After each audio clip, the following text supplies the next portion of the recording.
Paul is a research student in my group, and he'll be talking about this using ideas from sort of linear algebra and complex analysis to give closed form methods for calculating various properties of epsilon machines, including all of our favorite information measures. So, right. Awesome. Thank you. Yeah, so it's a little bit different perspective than it's been presented in this class so far, but we're going to be talking about complexity, which is familiar, but in terms of kind of modes, like modes of behavior. And what does that mean? Well, I'd suggest that actually when you think you understand a process, what's going on, your intuition is actually kind of spectral, typically. So if you think you understand, let's say, this period 2 process,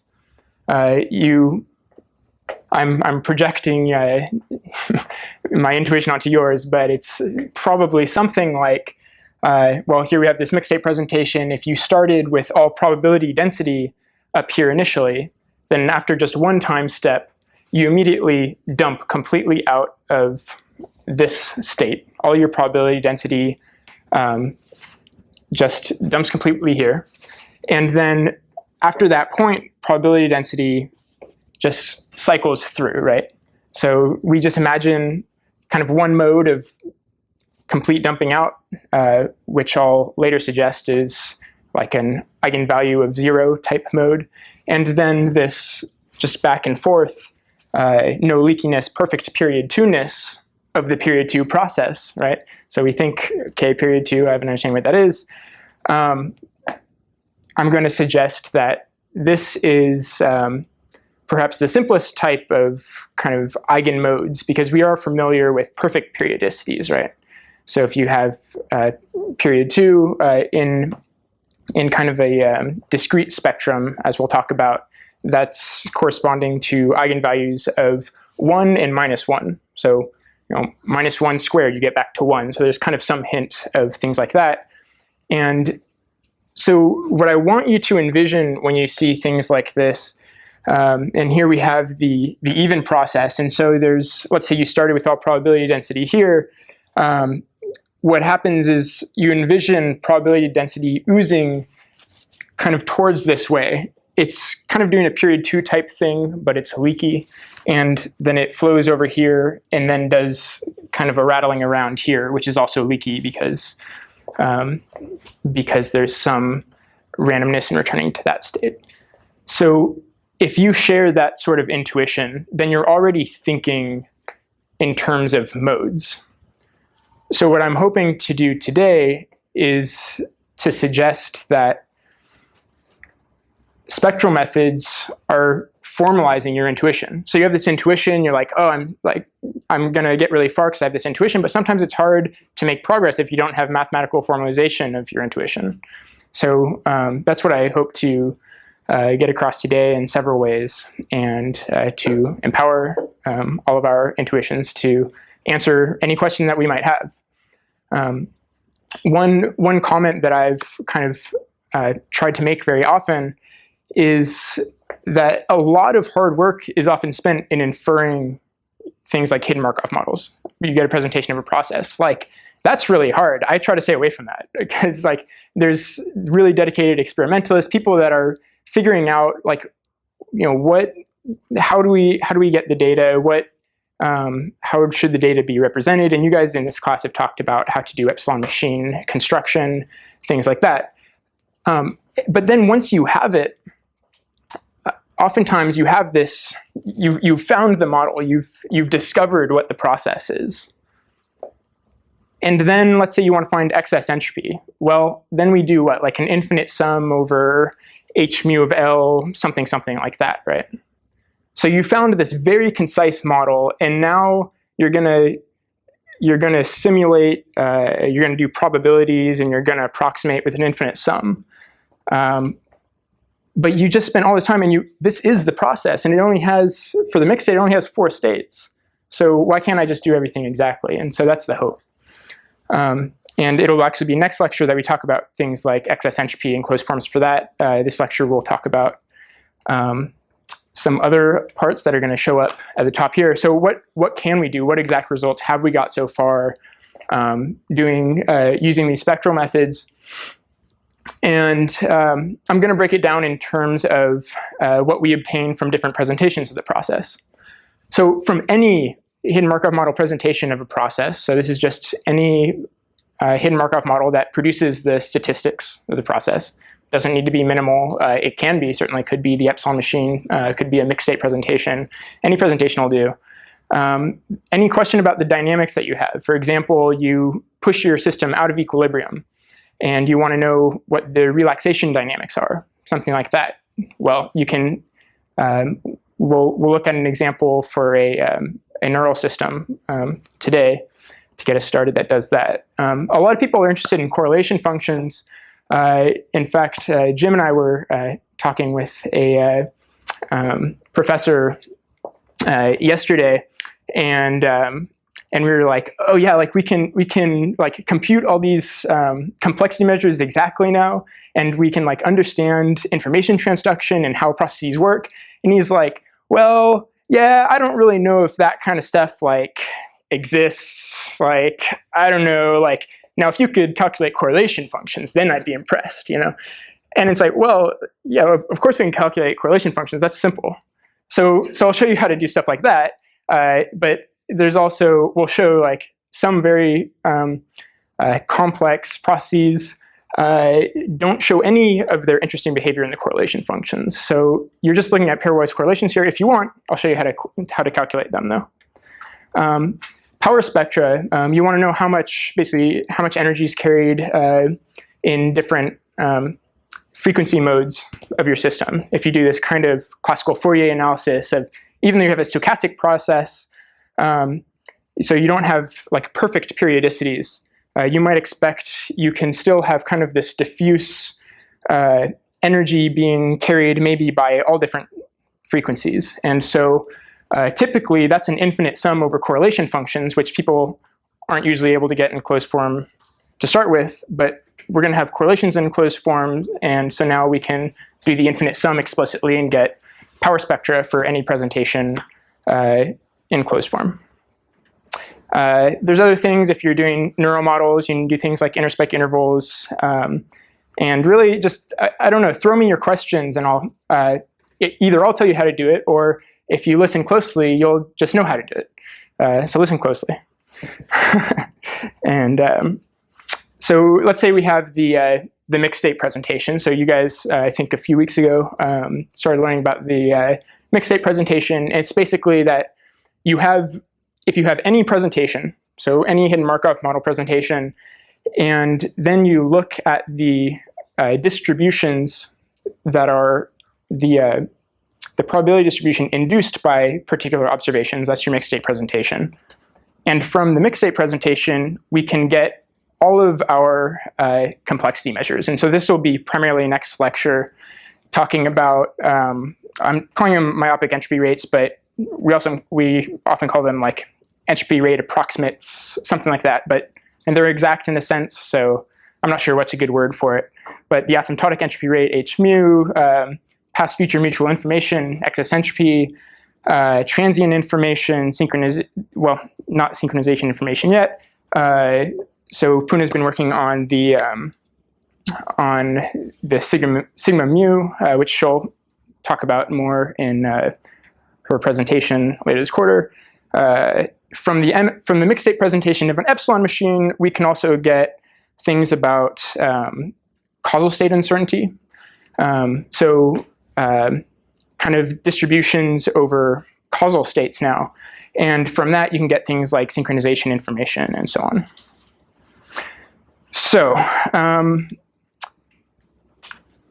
I want us to think as hidden Markov models as mathematical objects. I don't want you guys to work so hard to get a hidden Markov model and then simulate stuff, and then you just simulate enough trajectories to make the noise very little. I think that's an unfortunate use of the hidden Markov model. So as mathematical objects, the process is going to be specified by an alphabet, a set of labeled transition matrices, and a start distribution. And I'm saying this is for autonomous processes because, well, if you have a non-autonomous process, if someone's going in and poking parts of your system, then there's some time dependence that's not represented there. But you could add that on for particular cases that you have of interest. So there's some kind of interesting ways to think about it, that the labeled transition matrices together with the identity form a semigroup. And what we're going to focus on now is that the spectral properties of the state-to-state transition matrices, the labeled transition matrices, and in general, just functions of the labeled transition matrices, they're going to tell us quite directly as our intuition can perceive, any question that we have about the process. They're going to tell us about how probability density flows and how information flows. So it is probably reiterating stuff that you guys are familiar with, but I want to make sure we're on the same footing with notation. Please stop me if you have any questions at this point, because I'll be using some of this notation. You're going to have some set of states. We're going to have some alphabet. Oftentimes that's 0 and 1, but at least for example processes. But in real life, maybe you have structure factors from a crystal, and then you have a set of complex valued symbols in your alphabet. That's fine, but we have some alphabet, and we need a transition between our states. So we can do that. Certain observations induce certain transitions, and so transitioning on a particular symbol, the matrix for that is the labeled transition matrix, Tx, and if you sum all those up, probability is conserved, your probability is flowing somewhere. And that's RT. I'm going to use a bracket notation, so we're in the physics building, that's appropriate, right? But it's a little different in that I'm not necessarily using this for, we're not talking about the same sort of spaces. It's just that the bra is going to denote a row vector, and a ket is going to denote a column vector. That way, if we see anything that's like a bracket, we know it's a scalar. We can move it around wherever we want. And it's really pretty useful to just have that visually to see what kind of object we have. On the other hand, if you had something that was like ket times bra, you can think of that as a matrix, or just column vector times row vector, however you want. So the one ket is the column vector of all ones. Basically, it sums up each row. Pi is the stationary distribution. So that means that if you're in the stationary distribution and you apply the transition matrix, nothing changes because it's stationary. Words, W, they're just kind of a concatenation of lots of symbols, right? And the kind of alphabet to the n just means that you're sampling for words from there. Then there's kind of this notation of the probability of a word. What's the probability of a word if you're given a presentation? Well, if it's just the probability of the word, you assume a stationary distribution if you're just interested over all time. And so you use pi times transition on that word and kind of close everything together with the one vector. But if you know that you're in some other distribution, you start with the distribution that you're in, and then your probability of seeing the word is transition on that word and close everything with the one, right? So you guys are all familiar with this, and the notation here is just left inclusive, right exclusive. So I think this is how you guys have been doing things mostly. So I want to do a quick example to kind of get us comfortable with just doing manipulations of just simple manipulations of matrices. And it's just going to be some simple question about dynamics. So it's almost embarrassing to go through all this work to get some answer about dynamics, because lots of people can do dynamics, perhaps different methods, but we'll see actually a lot of the tricks that we use that are almost embarrassingly simple are the same ones that we use later on for things that people just had no idea we could solve. So this is also a fun example here. So in our brain, in our neurons, we have action potentials that are supposedly transmitting. They're transmitting information, right? We have information flows supposedly by action potentials propagating and exciting other neurons.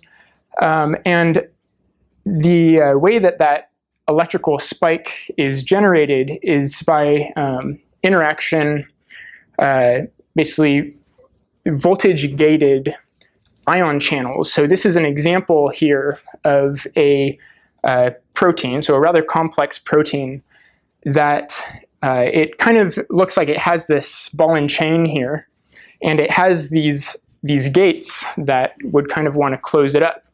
So this is a kind of lipid bilayer membrane. You have kind of outside the cell, inside the cell, something like that, right? And if ions flow through here, it's current coming into the cell. In particular, this is the sodium ion channel, which has this interesting complex structure, right? So at resting potential, at the electric potential where this thing is just kind of not doing much, the gates, the activation gates, they're called, are closed. The inactivation gate, the ball and chain, is open. And then what happens is if the voltage increases, so if this is our system, that's something kind of external to the system, so then that's maybe some just time-dependent thing that's happening.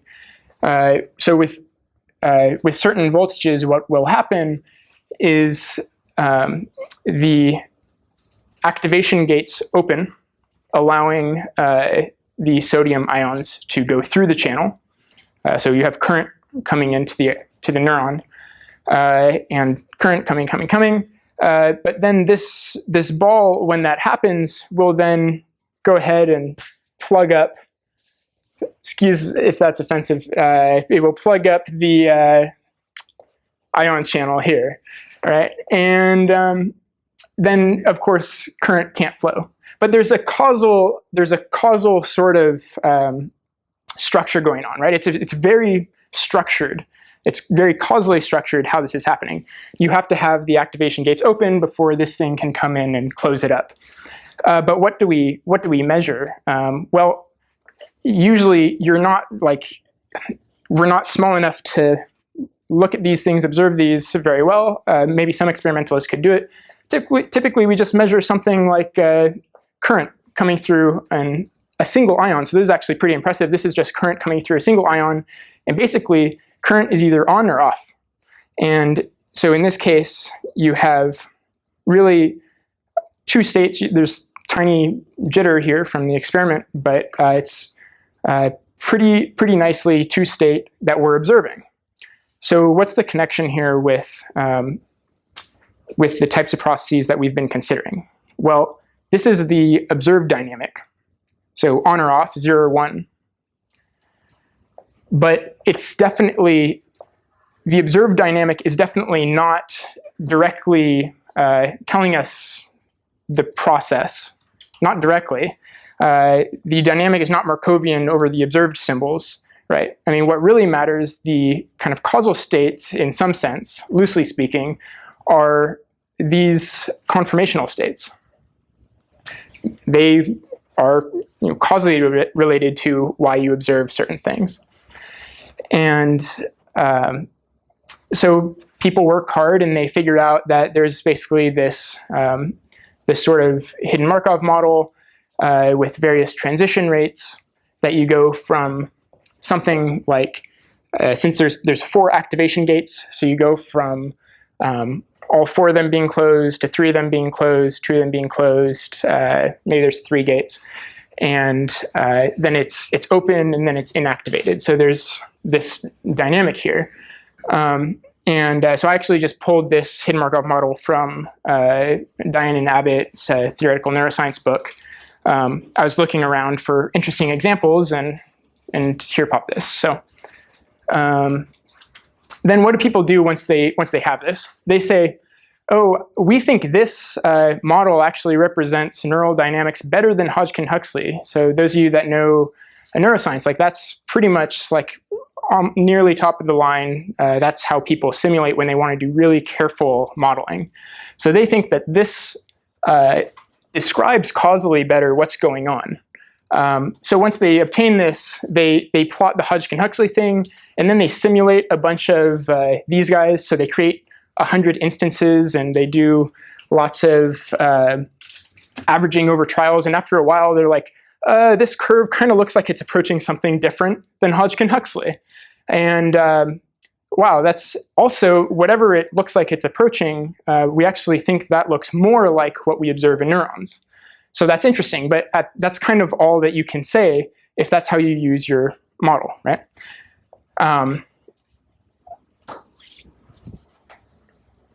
And again, the Hodgkin-Huxley model actually does not know how to include this causal relation. So the Hodgkin-Huxley model basically gives conditional independence to the probability of this ball being up there, whether the activation gates are open or closed, which just causally doesn't make sense. And so you do expect to get different answers, but people don't know how to use this often. So so here's what I suggest is that we use labeled transition matrices for the channel being closed or open, and just looking at this Markov chain and noticing that the alpha m's, beta m's, and so on, they are rates, and they're actually voltage-dependent rates. Given some delta t, some time interval that we would simulate if you'd like, these are the transition matrices we get. Notice that the T1 matrix is very, very sparse, right? That's because you actually only have one kind of causally relevant state that is open where anything interesting is happening. You can also notice that this is a very non-unifilar model. There's a lot of zeros happening in a lot of places. So it's very non-unifilar, but you only get current going in this one case. So then we can get the net transition matrix is just the sum of the two. And it turns out the way that the process was structured, the states are either returning to themselves or there's some rate which they go to others. So the transition matrix turns out to be the identity plus some delta t times just some other matrix. It's kind of interesting in this form. It almost looks like this thing's some sort of Hamiltonian, although it's not Hermitian. It's kind of the generator of time evolution, if you will, for the system. And I is the identity which I'm going to be using throughout. Whenever you see I, you can assume it's the identity. And so what do we do with that? Well, it's cute to write things in that form, but let's say I want to know, what people do experimentally often is they'll voltage clamp the neuron. So they'll basically have the entire membrane at a fixed potential, and then they'll maybe change that potential and they'll look at how current flows. So this is a very kind of experimentally driven sort of question of what is the expected current due to a voltage step on the membrane potential. And well, if I use my hidden Markov model, then I expect that just, what's an expectation value? Well, I have two possible currents, one being I naught, where it's open, and the other current being 0. So the probability of this happening depends on the probability of this whole sequence of words. And we're looking at all words of length n-1 here. So that actually, so this part goes away because it's 0 current, but we're still left with this thing. So as n gets larger, there's kind of an exponentially growing number of words. So it's not looking terribly wonderful yet. I can, again, write it in a kind of different, cute form, but still, there's kind of a exponentially growing number of words. So this does give us exactly the probability. For a finite n, we can sum this up, but it would take a long time. What else? So what else can we do? Well, something we can do, if we just take this seriously as forget everything we know except that this is just a linear algebra problem, then we can start doing things like kind of pulling in the sum, or if you want, pull out the Braun-Niket. We now have a sum over all these transition matrices of all the words. So everything's straightforward so far. Here's the trick. To get from summing over all words in the alphabet to saying, oh, on a clear day, I realize this is actually just the product of basically n products of the sum of transitioning on either a 0 or a 1.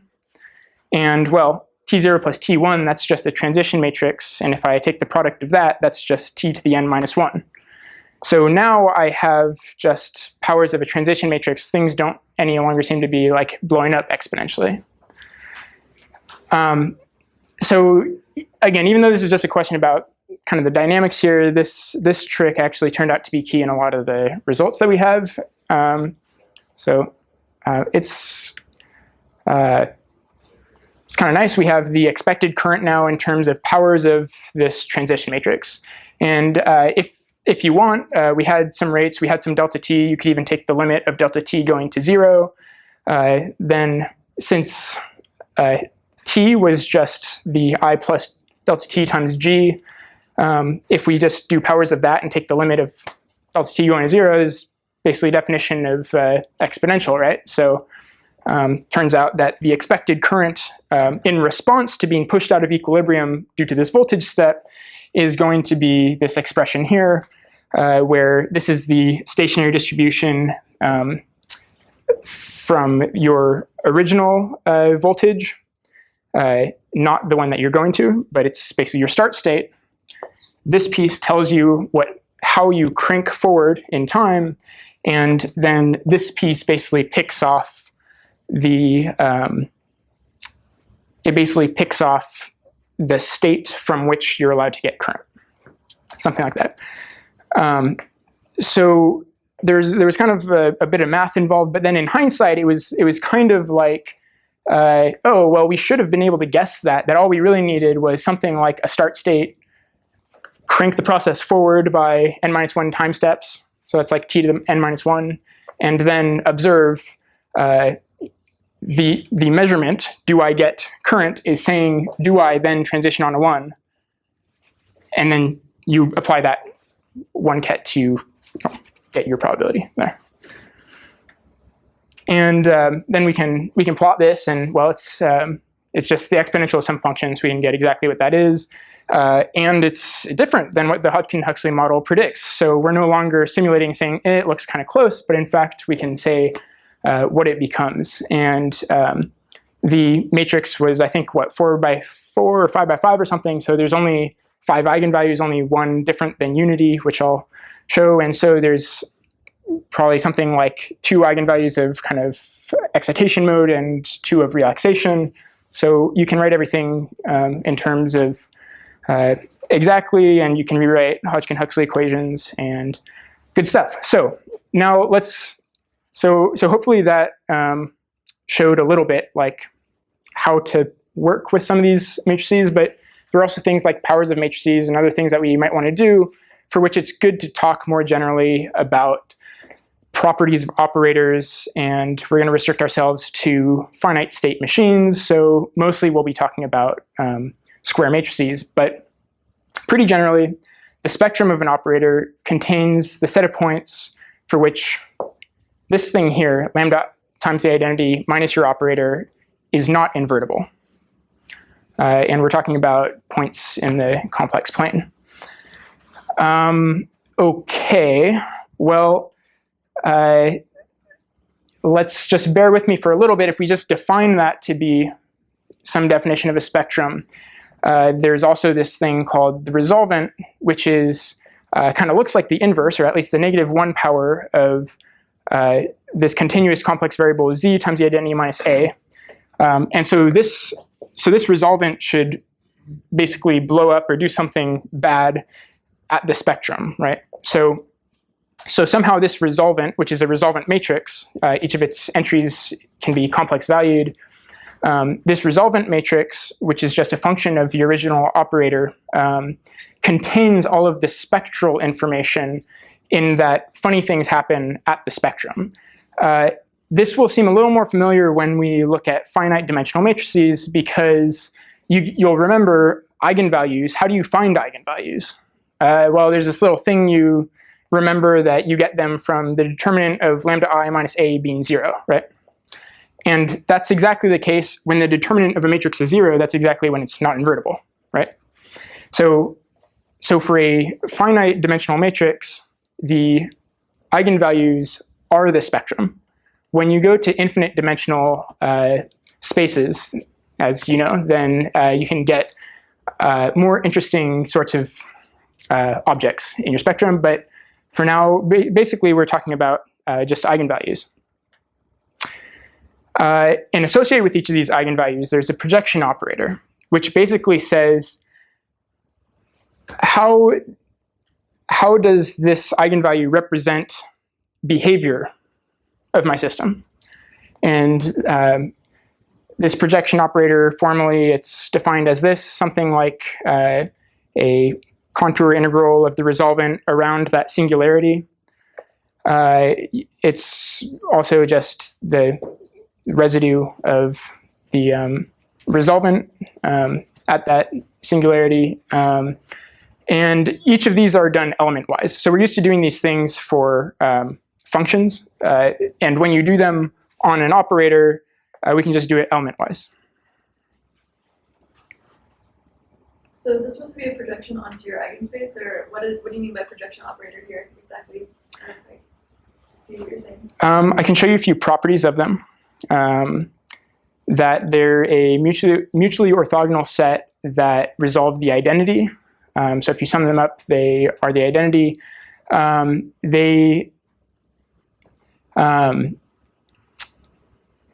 They break, I'm not sure exactly how to say it exactly in the correct math terms, I think, but they do break up your, they do project onto basically these subspaces that kind of don't interact.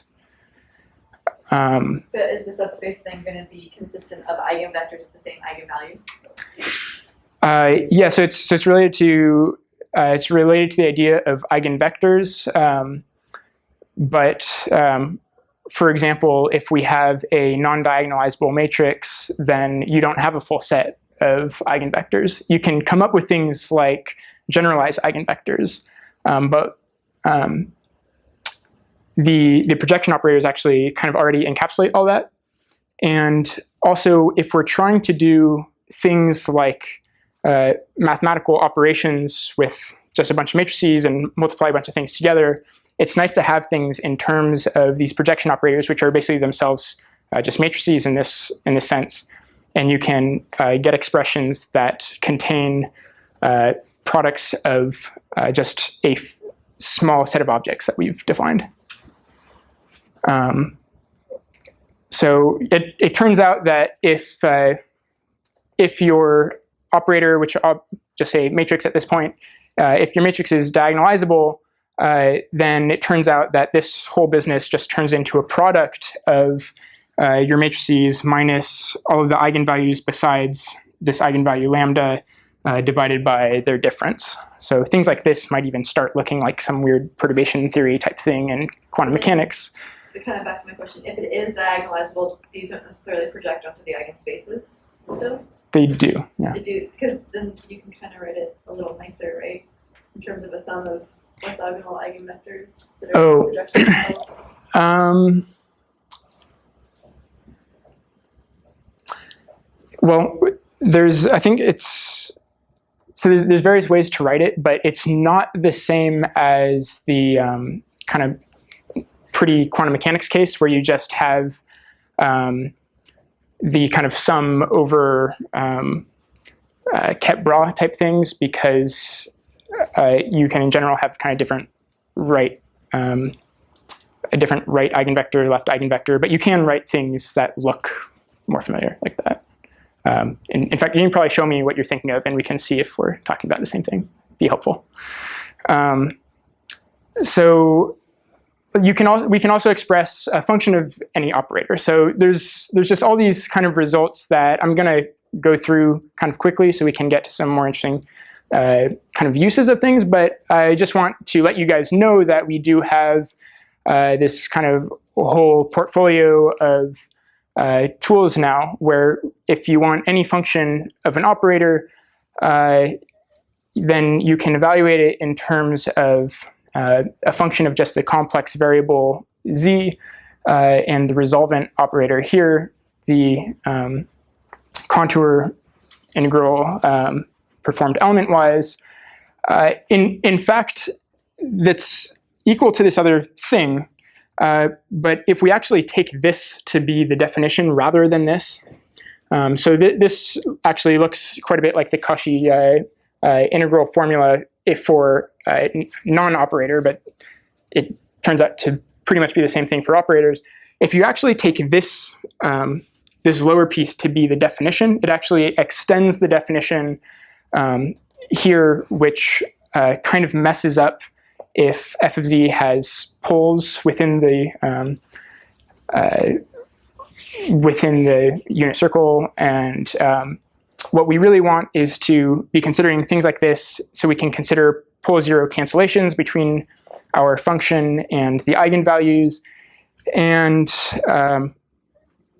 you can definitely spend some time thinking about this. The nu here, it's the index of the eigenvalue, which is basically the size of the largest Jordan block associated with that eigenvalue.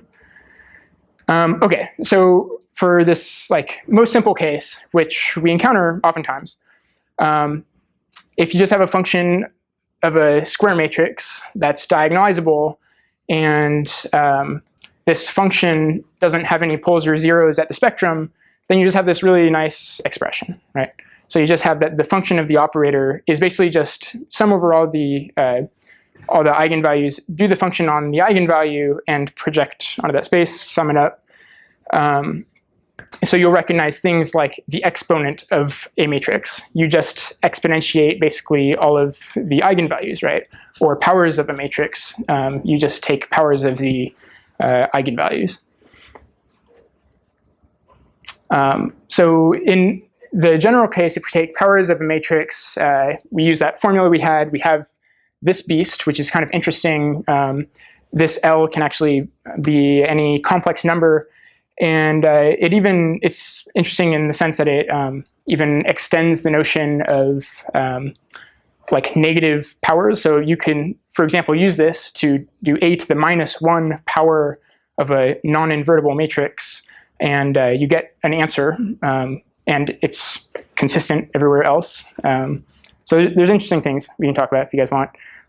If L is a integer, which we'll often use in summing up products of transition matrices, then we have this form where all of this stuff is related to non-diagonalizability. Okay, so for a real valued stochastic square matrix, so now we're talking about transition matrices, right? By stochastic, I mean all of the rows sum to 1, so they are the transition matrices that we've been talking about in this class. So the largest eigenvalues of a transition matrix must lie on the unit circle. So we can just look at the unit circle and see where the eigenvalues lie kind of on or within there. Well, first of all, unity, the eigenvalue of 1 is guaranteed to be there for a transition matrix. Basically, this is just saying that probability is conserved. If you have only one recurrent component, then you only have one eigenvalue there. No matter how many recurrent components you have, you always have that the geometric multiplicity is equal to the algebraic multiplicity for the eigenvalue of 1. So other interesting properties. But what else can happen? This is kind of the not interesting stationary stuff in some sense. So what interesting stuff can happen? Well, we can have some eigenvalue that's less than 1. So that's related to like a decay, right? If you exponentiate some number less than 1, it's going to decay. You could also have repeated, there's like a second red dot here. You could have repeated eigenvalues there, which may or may not mean that your geometric multiplicity is equal to your algebraic multiplicity. So we can also have things like, of course, negative eigenvalues, which is now not just decaying in magnitude, but also if you take powers of a negative number, it's going to oscillate positive, negative, positive, negative. So there's some period 2-ness to that. So if you have a, I should say if you have a complex eigenvalue with non-zero imaginary part, then they appear in complex conjugate pairs.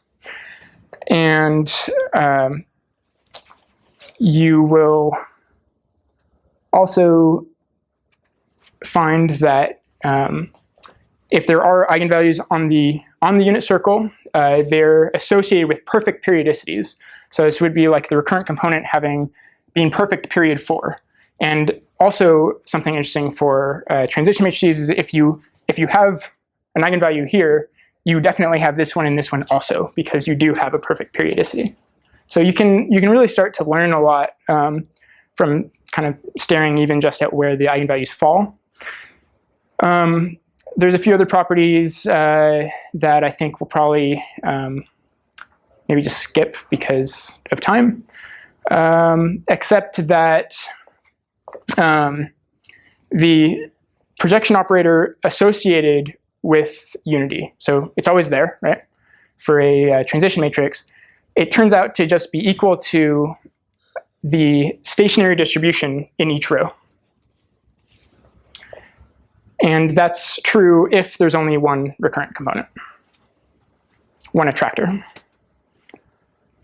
Also kind of interesting, if there is more than one attractor in your system, you can actually immediately say what the expected stationary distribution is after a long time from an initial distribution by applying the projection operator associated with 1, because it immediately takes things to their stationary distributions.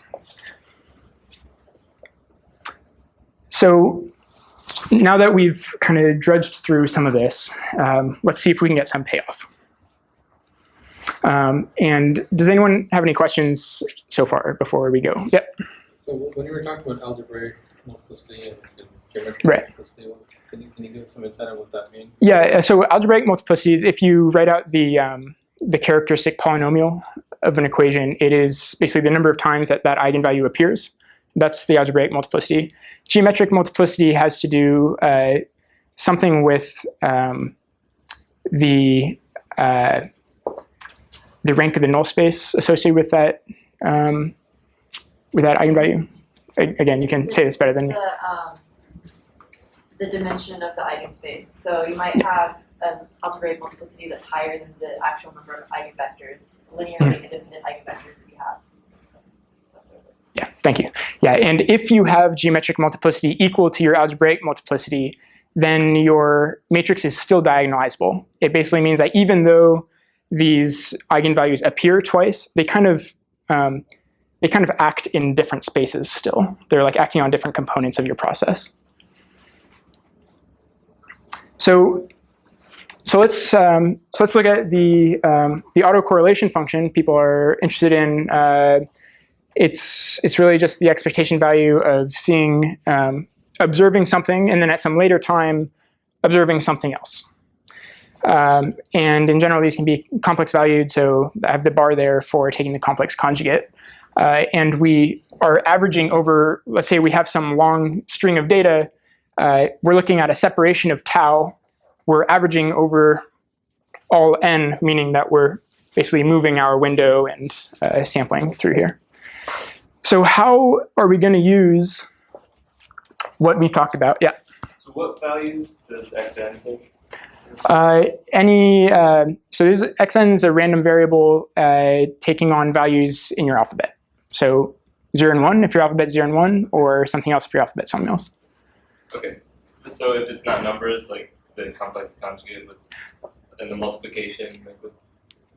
If it's not numbers, then you probably need to think about what you're trying to quantify. Okay. So, and if you have just like A's, B's, and C's, what does it mean to take the autocorrelation function of that? You need to either just not do it because it doesn't make sense, or you need to think about what your A's, B's, and C's really represent. But in the case when it makes sense, when you have some, let's say, process that generates complex valued data, then we can get the autocorrelation function from that. And so how do we use what we've talked about to get an expression for autocorrelation functions? You guys have any suggestions?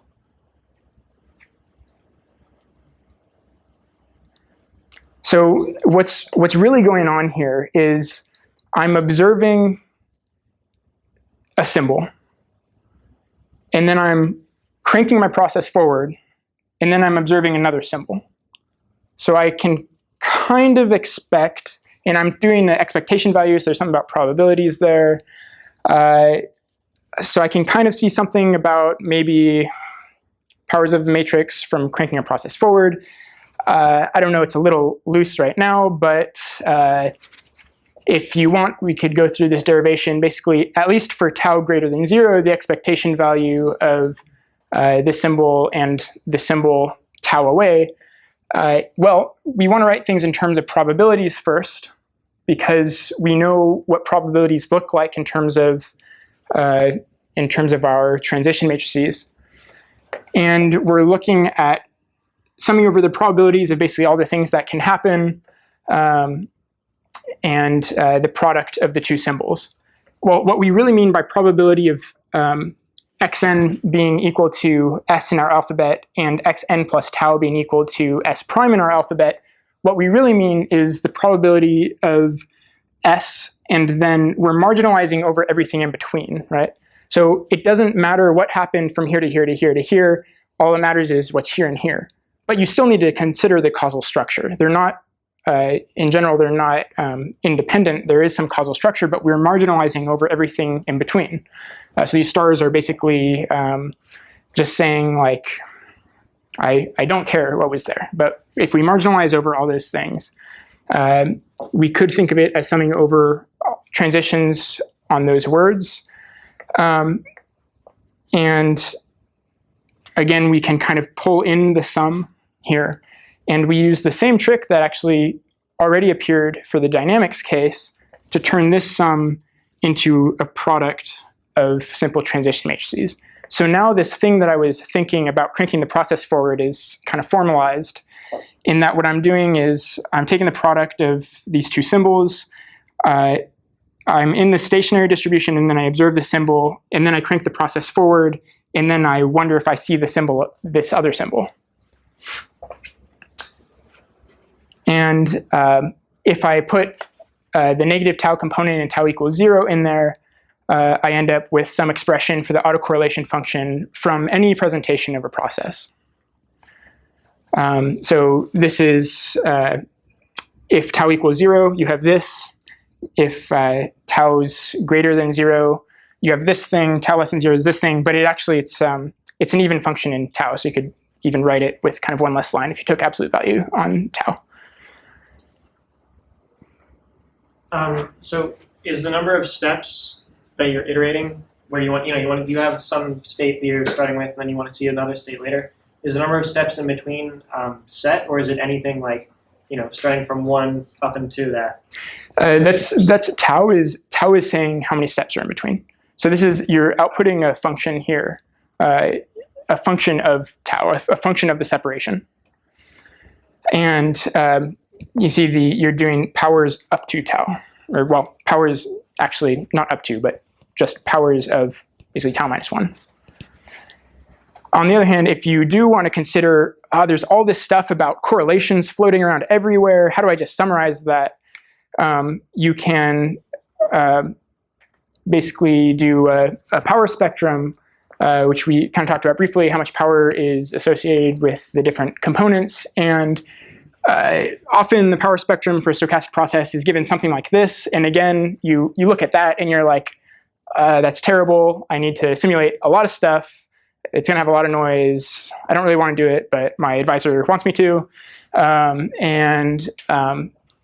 It looks like you're going to have to sum, again, over a lot of things here. It can be rewritten to look more or less like a Fourier transform of the autocorrelation function. But again, the autocorrelation function, usually people don't have closed form expressions for that to begin with. So maybe you estimate your autocorrelation function, and then you do this sum, and then you take the limit of things going to infinity. It's a real mess. But now that we have a simple expression for the autocorrelation function, which is this, here's the trick. Okay, I think this is a simple expression, and if you disagree with me, it's because you're looking at too much stuff. So all of this here is this is some row vector times some other stuff, and that is itself just a row vector. So if I wrote this as, if I gave it a cute name like alpha, then it would just be bra alpha. I can handle that. And then it's powers of a transition matrix, and I'll call this ket beta, right? Then it's simple.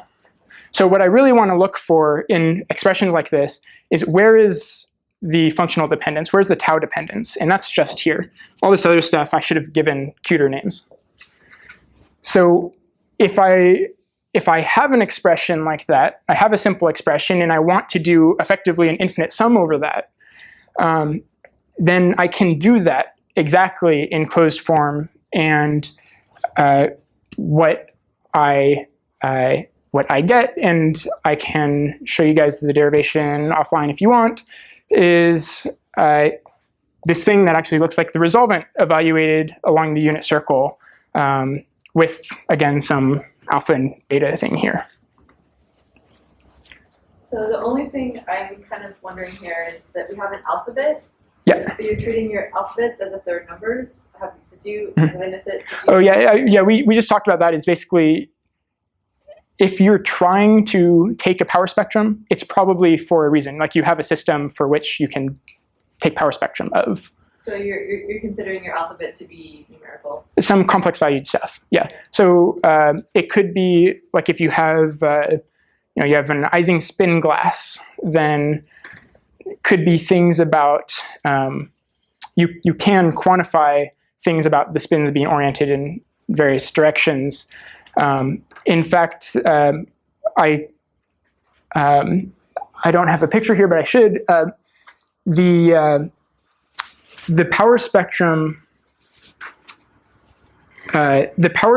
for a disordered crystal, for example, if we use the alphabet of the structure factors, that is the diffraction pattern of the crystal. So if I shine an X-ray at a crystal, it will spit out this. So, and that's like kind of physicsy and real. And they were like complex valued, and it like takes a while to like squint at it, right? But like usually when you're talking about a process, you're talking about something, and if you can't quantify it, then like maybe you're not sure what you're talking about, or you haven't found the right words. But we can talk about like triangle and square processes. Like, I see two triangles and then I see one square, something like that. But for most physical processes, there really is something to quantify there. Is there usually a best alphabet to choose? So for instance, like the Ising model, you might think of spin up and spin down as 1 and -1, or you think of it as 0 and 1 if you want to talk about the computational basis. Does that choice make a difference, or can you usually choose something? Or? It kind of makes an artificial difference. Maybe Vlad can say more about that at some point.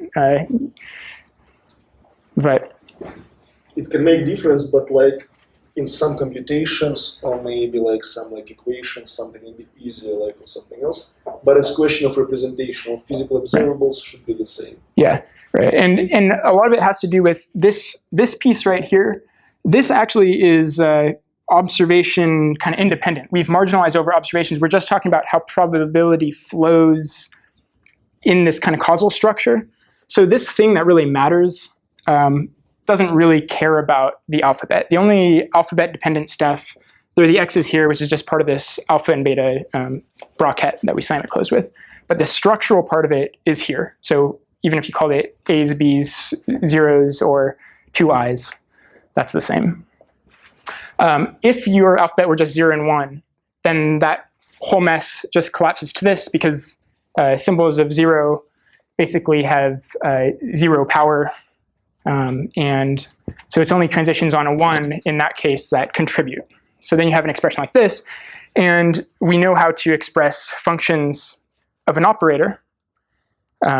We talked about it for a reason, and it will also be useful next week when we talk about this stuff. But for now, we have this function of an operator, which is actually just the resolvent evaluated along the unit circle. And that's going to be just some sum over basically projection operators with some weighting. And here it's this with this real valued omega, but so e to the I omega is some complex valued thing.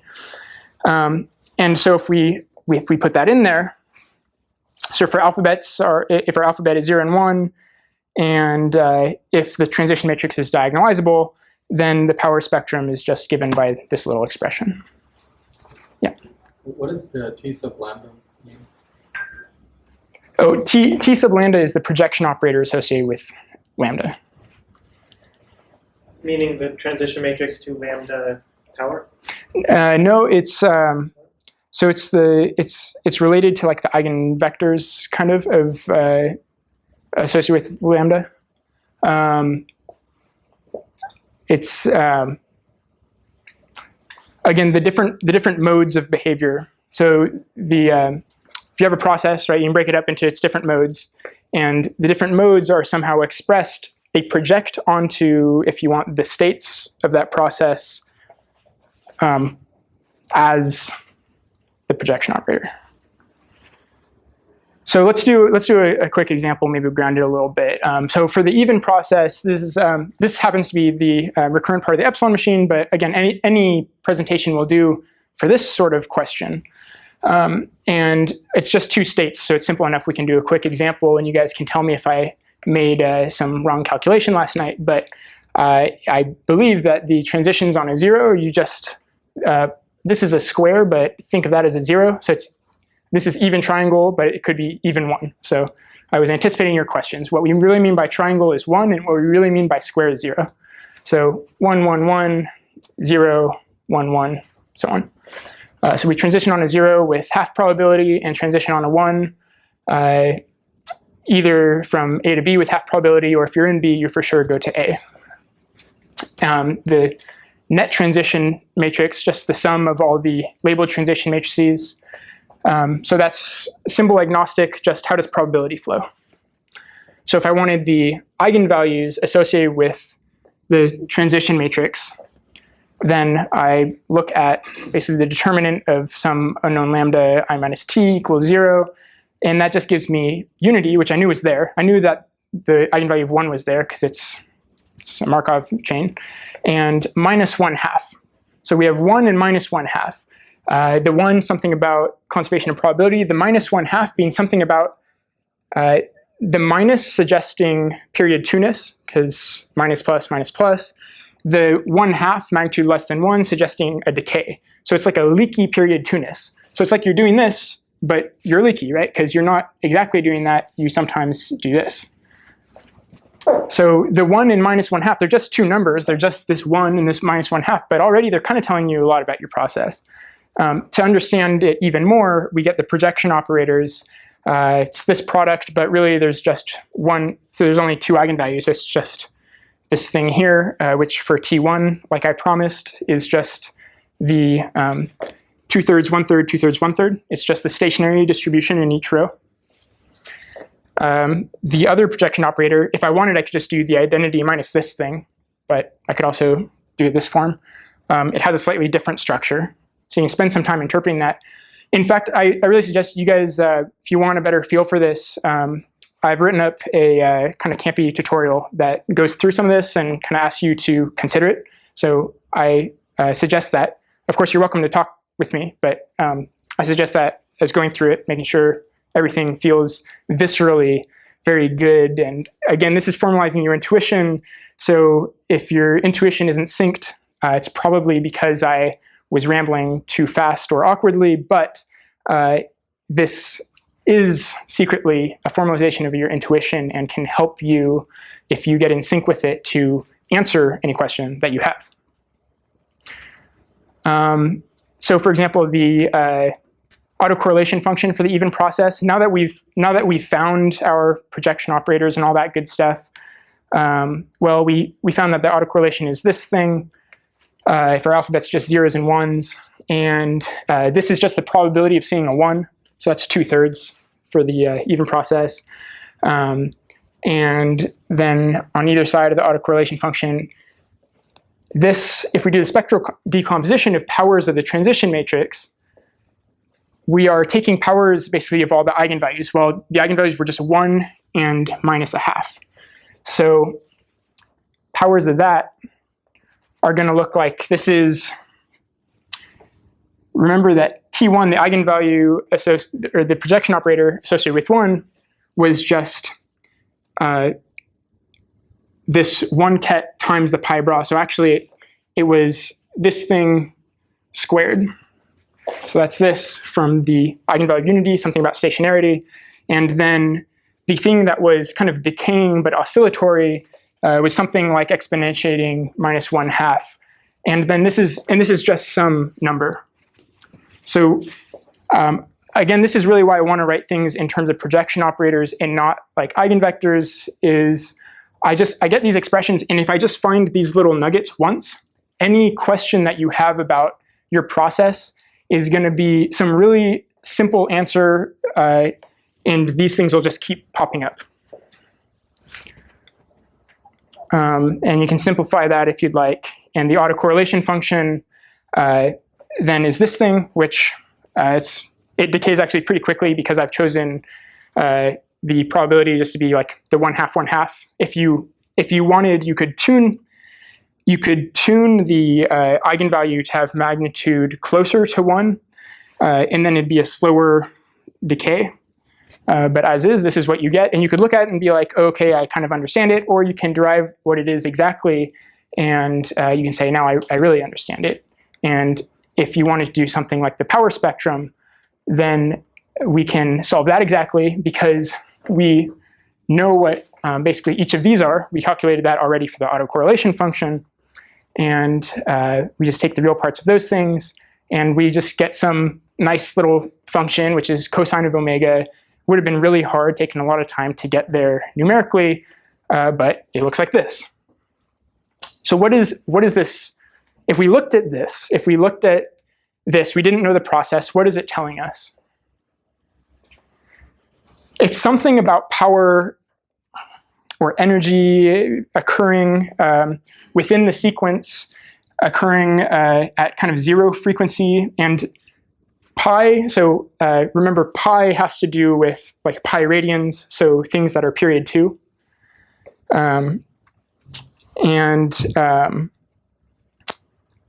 So there's no power there. Does that make any sense? There's precisely 0 power there. So if omega equals pi, it doesn't just look like it, but this whole thing equals 0. There must be a reason for that, right?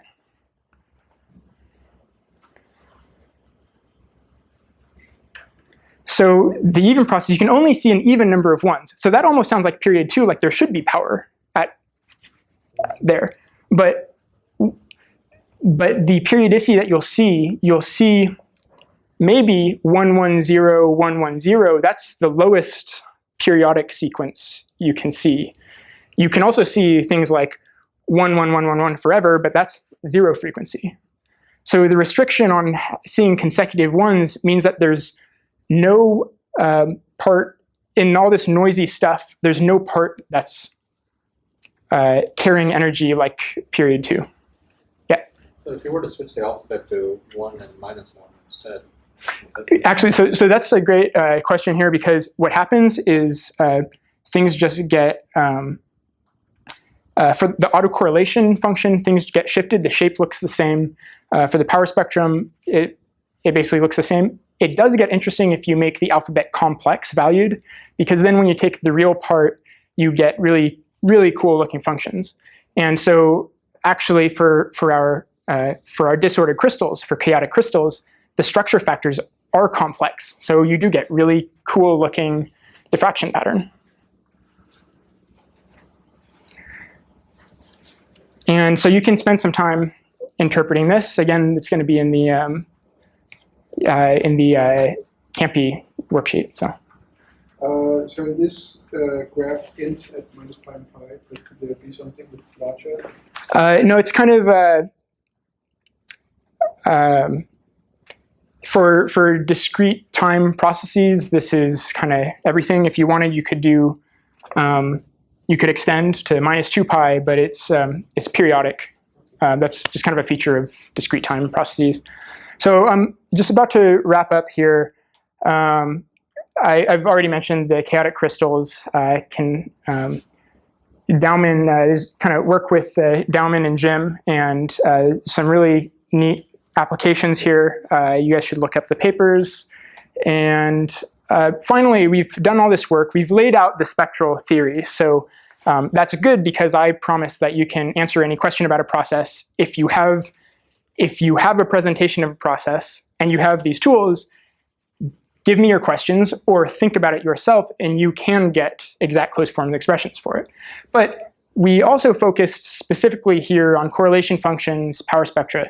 Do they fully capture complexity? So this professor that Jim and I talked with yesterday, is he going to be satisfied, and should he be satisfied now that we have the autocorrelation functions?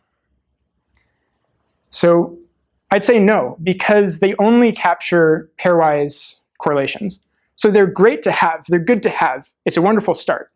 And you can even measure them, like in diffraction patterns. But it doesn't tell you fully the structure. For example, the random XOR process. You choose a random number, you choose another random number, and then you do the XOR operation of the last two. There is no pairwise correlation there, 0 pairwise correlation. It requires, it's such a complex process that it's transcended pairwise correlation. All the complexity is higher order. So if we are looking to characterize complexity, we should look beyond these simple measures. We can use them, but we shouldn't take them as the end of the story for complexity. And so no, they don't capture everything, but they're useful, and it's nice to have their expressions. But next time, we'll talk about actually how to get closed form expressions for things that are telling you any question you have about the complexity, which captures all order correlations. And these are the sorts of things you guys have spent a lot of time talking about in this course. Excess entropy, entropy rate. Again, we now have the tools to answer lots of questions. If you're interested in understanding complexity, be around on Thursday. So thanks, guys.